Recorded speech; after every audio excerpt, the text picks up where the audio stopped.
अभी recent Instagram पे reel देखी थी कि एक मुंबई में देयर इज अ कैफे जहाँ सारे बच्चे स्पेशल हैं, right, and they are running a cafe solely, exactly and वो सारे ऑपरेशंस कर रहे हैं, whether it is cooking, whether it is billing, serving, cleaning.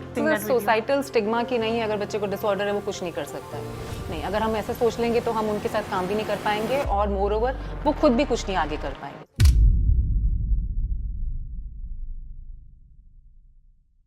Welcome to Pixelated Pods. Today we have a very special guest, Mrs. Sujata Chakraborty. वो अपना autism centre run कर रहे हैं. So hi ma'am, thank you for giving your time to us. Hello Garima, thank you for having me. So ma'am, before starting, can you tell me why did you open Inclusive Paradise? Okay, so as the name itself describes, Inclusive Paradise is all about inclusion. So Inclusive Paradise, the mission behind starting Inclusive Paradise is I wanted that all children, irrespective of their disability, should be accepted, should be supported, and celebrated for who they are. So Inclusive Paradise में हम बच्चे के जो differences हैं उनको acknowledge ही नहीं करते but embrace भी करते हैं. So this was my personal passion, and secondly, because of the gap in the community which I felt that parents are not getting proper guidance. I mean, they know, diagnosis आ चुका है उनके पास कि बच्चे को so and so disorder है and they need help, but they didn't had a proper guidance where to go, whom to ask for help. So Inclusive Paradise is all about helping children with special needs or neurodivergent under one roof. That's great. So ये एक बहुत powerful reason है ma'am. Thank you so much. So what do you offer in Inclusive Paradise? When people come to know about Inclusive Paradise, what services do you provide? Inclusive Paradise, it's basically an early intervention center. So what we offer is speech therapy, occupational therapy, physiotherapy, and special academics or education.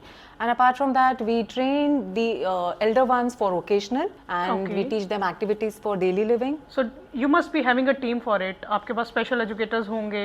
So what kind of team you have in your institute? Yes, we have a team of qualified special educators and consulting occupational therapists, speech therapists, and physiotherapists. And how many headcounts do you have in your center? Approximately 6 to 7, and we keep on calling professionals from different backgrounds like occupational therapists and speech therapists to conduct workshop. Okay. So workshop में क्या होता है, they are very helpful for parents. Because उनके पास जो newly diagnosed बच्चे होते हैं, उनके जो parents होते हैं, they have a lot of question like what next. Therapies में भी जा रहे हैं, mainstream schools में जा रहे हैं, but आगे क्या होगा? You know, what next future is going to offer us. That thing haunts the newly diagnosed students के parents, right? So ये जो questions हैं वो हम via workshops जो professionals आते हैं, they help and answer all their queries. That's great. So early intervention तक ठीक है मैम. जब बच्चा step out करेगा, उसको अपना bread and butter earn करना होगा, वो कैसे cope up करेगा real life challenges के साथ? Okay, so first of all at our early intervention center what we do is हम बच्चे को इस तरह से train करते हैं कि वो school readiness program के according mainstream schools में easily cope up कर जाते हैं. We have to understand that there are certain levels in every disorder, be it autism, be it Down syndrome. Levels क्या होते हैं? Mild, moderate, severe, profound.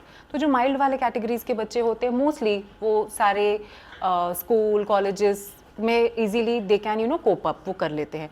So उसके लिए therapies help them to cope up with the environment, with school में जो challenges होते हैं and all that, right? As a very good question as you have asked, like what after that? उसके बाद क्या real life challenge में उनको कैसे करेंगे?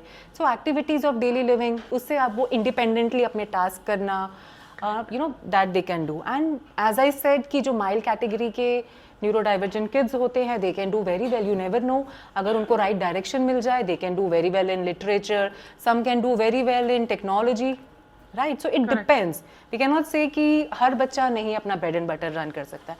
एंड ऑल्सो अगर वो मॉडरेट टू सिवियर लेवल में भी है, सो डिपेंडिंग अपॉन दैट कि उसकी स्ट्रेंथ क्या है, we can work with those. And moreover we are trying कि हम कंपनीज से बात करें और उनसे कुछ हेल्प लें, या वी आर ट्राइंग कि हम सोसाइटी से कहीं से हेल्प लेके कुछ उनके लिए बना सके. Maybe we can indulge them in candle making, masala making, any kind of activities they can perform. And मैंने एक अभी रिसेंट इंस्टाग्राम पे रील देखी थी कि एक मुंबई में देयर इज अ कैफे जहाँ सारे बच्चे स्पेशल हैं, right, and they are running a cafe solely, exactly and वो सारे ऑपरेशंस कर रहे हैं, whether it is cooking, whether it is billing, serving, cleaning.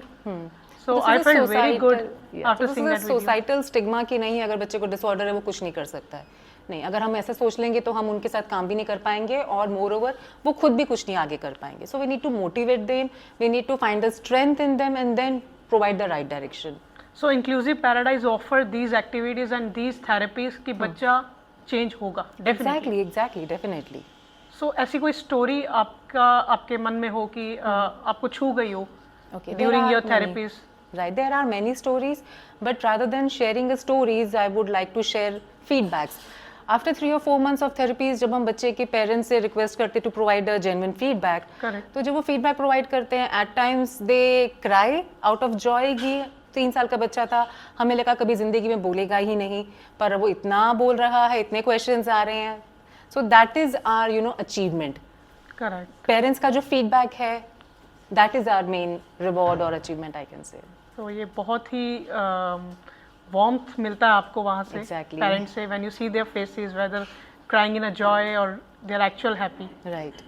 So ma'am आपकी जर्नी कैसे रही है? आपको स्टार्टिंग से इसी में इंटरेस्ट था कि आपने इसी लाइन में जाना है, या ये इंटरेस्ट डेवलप हुआ आपका? नहीं, ये इंटरेस्ट मेरा लेटर ऑन डेवलप हुआ है when I started working with neuro diverse kids. उसके बाद मुझे इसमें इंटरेस्ट आया है ये, और उसके पहले भी मैंने बहुत एनजीओज में काम किया था. एंड देन आप एक्टिविस्ट रही हैं फिर? एग्जैक्टली.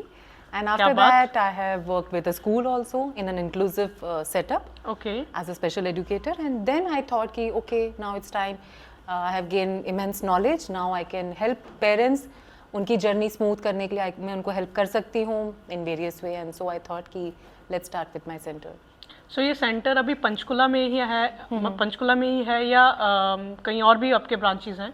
नहीं, अभी as of now we have only one branch. ये पीर मुशल्ला नियर सेक्टर 20 पंचकुला में है. Okay. Let's see in future we can think of. ठीक है. सो अभी मैम आपके पास बेसिकली ऑटिज्म डिसऑर्डर वाले बच्चे ही हैं, या it's included other also? It includes other. We have autism, we have ADHD, we have been Okay. treating Duchenne's muscular dystrophy, cerebral palsy, and genetic disorder, Okay. Williams disorder, etc. Many. So ma'am ये जो ADHD है, तो ये काफ़ी popular हो रहा है आजकल. मैं बहुत सारी रील्स देख चुकी हूँ, एंड जेंजीज आजकल अपने आप को प्रोट्रे कर रहे हैं कि हमें ADHD है. So what this ADHD is? ADHD is, attention deficit hyperactive disorder. आजकल लेकिन जिसको भी अटेंशन डेफिसिट है, थोड़ा सा हाइपर है, तो उसको बोल दिया ADHD है. ऐसा नहीं होता है. ADHD के भी एक असेसमेंट के टूल हैं, उसमें बहुत सारे पैरामीटर्स आते हैं जिनको असेस करने के बाद वो स्केलिंग में आते हैं. ADHD कंसिडर होता है, राइट. बट अगर थोड़ा सा कोई हाइपर हो गया तो दैट डजंट मीन कि आप बिना डायग्नोसिस के उनको, असेसमेंट के बिना ही उनको ADHD टैग कर दो. So every disorder has an assessment tool. Yeah, I saw informative reel on your page, on your Instagram page, जिसमें आपने ADHD और autism को differentiate किया है. Exactly. Right? Your employees did that. Yes, we did. So वो एक awareness video थी. Exactly, because autism and ADHD, they look similar. Means जिस बच्चे को autism है, there could be a part of hyperactivity, not always, but at times. Because autism भी hyper and hypo दोनों होते हैं बच्चे, right? बट ADHD वाले बच्चे में नॉट नेसेसरी ऑटिज्म भी हो. तो ये नॉर्मल है, मतलब अगर किसी को डिटेक्ट हो रहा है ADHD, वो नॉर्मल है. He'll be getting normal slowly. Not exactly normal, slowly. See we have to understand कि अगर हम थेरेपी सेंटर में कोई बच्चा ADHD का आ रहा है तो हम क्या कर रहे हैं उसके साथ, है ना. हम हाइपर एक्टिविटी कंट्रोल कर रहे हैं, उसका अटेंशन स्पैन बढ़ा रहे हैं, फोकस इंक्रीज करने की एक्टिविटीज़ करवा रहे हैं.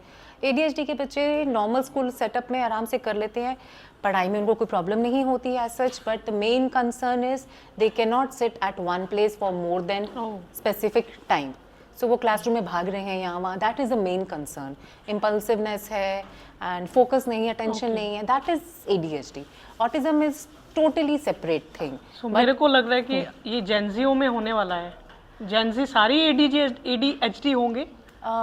As I said कि बिना डायग्नोसिस के, बिना असेसमेंट के we cannot say anything. Because Gen Zs आजकल एक ही जगह टिक के काम नहीं करना चाहते.